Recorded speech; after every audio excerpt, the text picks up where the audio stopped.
Assalamualaikum warahmatullahi wabarakatuh. Di sini kami dari kelompok 1 akan menjelaskan materi tentang biji dan macam-macam biji.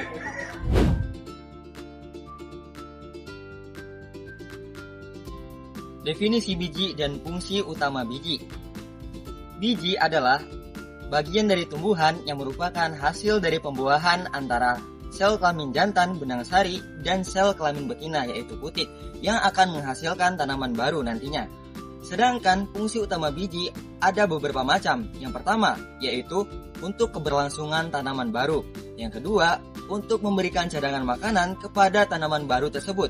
Lalu yang ketiga yaitu untuk melindungi tanaman yang akan tumbuh tersebut dari berbagai gangguan fisik maupun gangguan lingkungan yang berada di sekitarnya. Di sini saya akan menjelaskan struktur anatomi biji, yaitu terdiri dari 3 bagian utama. Yang pertama itu kulit biji atau testa, yang kedua itu cadangan makanan, yang ketiga itu ada embrio. Kulit biji berfungsi sebagai pelindung.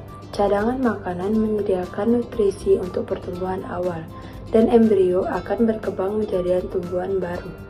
Terdiri dari radikula atau bakal akar, plumula atau bakal daun, dan sumbu embrio atau epikotil dan hipokotil. Selanjutnya yaitu klasifikasi berdasarkan letak bakal biji.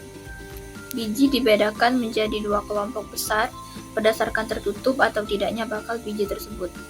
Yang pertama yaitu gimnospermae atau biji terbuka. Biji tidak dilindungi oleh daging buah, contohnya melinjo, pinus, dan pakis haji. Yang kedua yaitu angiospermae atau biji tertutup.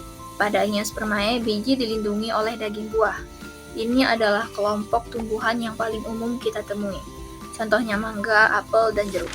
Klasifikasi biji berdasarkan keping biji atau kotiledon. Kotiledon ini merupakan pembeda dasar pada tanaman berbunga atau tanaman angiospermae. Pada biji monokotil itu kotiledonnya adalah 1 atau berkeping 1, berjenis akar serabut dan bertulang daun, sejajar atau melengkung. Contoh tanamannya yaitu jagung dan padi. Pada biji dikotil pula itu berkotiledon 2 atau berkeping 2, berjenis akar tunggang dan bertulang daun, menjari atau melengkung. Contoh tanamannya yaitu mangga dan kacang hijau. Pertambahan adalah proses munculnya tanaman baru dari biji berdasarkan kotiledon saat berkembang. Perkecambahan memiliki 2 tipe yaitu perkecambahan epitiel dan perkecambahan hipodial. Perkecambahan epitiel memiliki ciri 1 kotiledon terarah ke atas permukaan. Yang kedua hipodial memanjang sehingga kotiledon terlihat di atas permukaan tanah. Contohnya kacang hijau dan bakal panjang. Yang kedua perkecambahan hipodial yaitu kotiledon tetap berada di dalam tanah, yang memanjang adalah epikotil sehingga peluma berangkat ke atas permukaan, contohnya jagung dan kacang kapri. Persebaran biji adalah proses tersebarnya biji dari tanaman induk ke tempat lain. Proses persebaran ini terbagi menjadi 5 jenis. Yang pertama adalah anemokori atau persebaran melalui angin. Contohnya adalah tanaman alang-alang dan dandelion. Yang kedua adalah zukori atau persebaran melalui hewan dengan cara dikeluarkan melalui kotoran atau tersangkut pada bulunya. Contohnya adalah tanaman kopi dan beri-berian. Yang ketiga adalah hidrokori atau persebaran melalui air. Contohnya adalah biji yang dapat terapung yaitu biji teratai dan biji kelapa. Yang keempat adalah autokori atau persebaran melalui diri sendiri dengan cara meledakkan biji. Contohnya adalah tanaman pacar air. Dan yang kelima adalah antropokori atau persebaran melalui manusia, yaitu contohnya padi dan jagung.